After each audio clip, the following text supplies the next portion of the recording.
চন্দ্রনাথ রথ খুনে তিনজনকে আটক করা হয়েছে। আপাতত তিনজনকে আটক করে জিজ্ঞাসাবাদ চলছে পুলিশের। এই তিনজন কারা?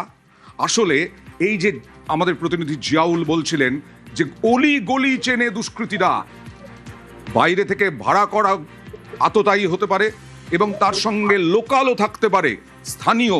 এই তিনজন কারা? কথা বলবো প্রতিনিধি জিয়াউলের সঙ্গে। জিয়াউল, দেখো, এখনো পর্যন্ত যে তিনজন, তার মধ্যে একজনের বাড়ি কিন্তু মধ্যমগ্রাম এলাকায় এবং দুজনের বাড়ি সাউথ দক্ষিণ চব্বিশ পরগনা এলাকায়। ফলে এই তিনজনই কিন্তু এখনো পর্যন্ত পুলিশরা সন্দেহ করে তাদেরকে তিনজনকে কিন্তু আটক করে জিজ্ঞাসাবাদ করছে এই ঘটনার সঙ্গে যুক্ত। অর্থাৎ একাধিক সিসিটিভি ফুটেজে কিন্তু অনেকটাই নিশ্চিত যে এই ঘটনার সঙ্গে এই তিন ব্যক্তি কিন্তু যুক্ত থাকতে পারে।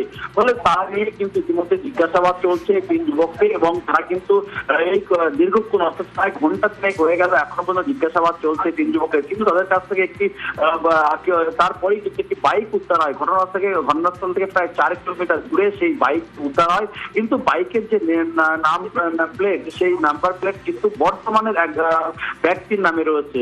ফলে এখানেও প্রশ্ন, ফলে এই গাড়িটির যে নাম্বার প্লেট, যেমন 4 চাকায় গাড়ি দেখা গেছে যে অন্য নাম্বার প্লেট এখানে লাগানো হয়েছে, এই ক্ষেত্রেও কি বাইকের নাম্বার প্লেটও কি অন্য জায়গায়? ফলে সেখান থেকে এসে কি এখানে নাম্বার প্লেট চেঞ্জ করা হচ্ছে? বলে এটি খতিয়ে দেখছে পুলিশ। কিন্তু ইতিমধ্যে কিন্তু একটি বাইক 4 কিলোমিটার দূর থেকে, তার মানে তুমি যেটা বললে যে 4 কিলোমিটার দূরে কিছুক্ষণ আগে যেটা দেখাচ্ছিলাম আমরা, সেই বাইকের নাম্বার হচ্ছে বর্ধমানের একজনের নামে এই বাইকটা, তাই তো?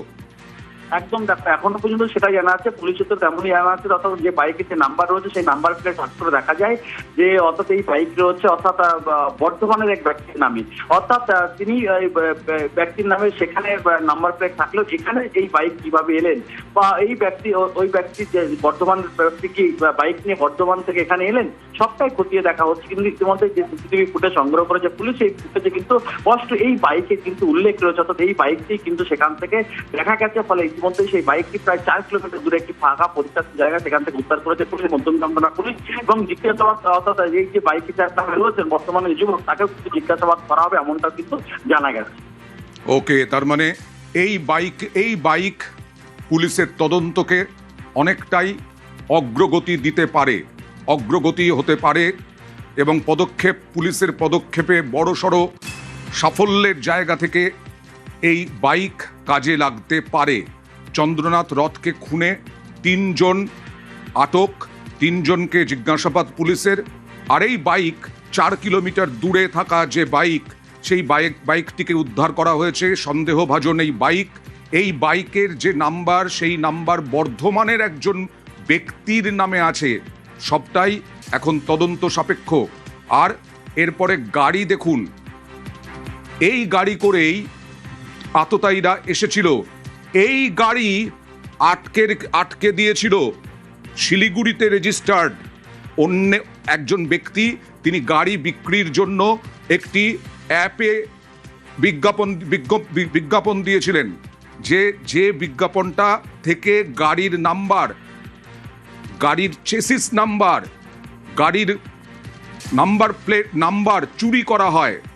এবং তারপরে এই গাড়ি করেই কালকে অপেক্ষা করছিল আততায়ীরা। এই গাড়ি আটকে দিয়েছিল, বাধা দিয়েছিল চন্দ্রনাথ রথের গাড়িকে। আর তারপরে এই গাড়িতেই আততায়ীরা এই গাড়ি থেকে নেমে ঝাঁঝরা করে দেয় চন্দ্রনাথ রথ এবং বুদ্ধদেব বেরাকে। এই গাড়ি শিলিগুড়ির একজনের নামে গাড়ি, কিন্তু তার এটা গাড়ি নয়, তার নাম্বার চুরি করা হয়েছিল, আততায়ীরা চুরি করেছিল। আর বাইকও পাওয়া গেল, যে বাইক বর্ধমানের একজনের নামে নাম্বার। এটা কি আসলে এটাও চুরি করা এই নাম্বার?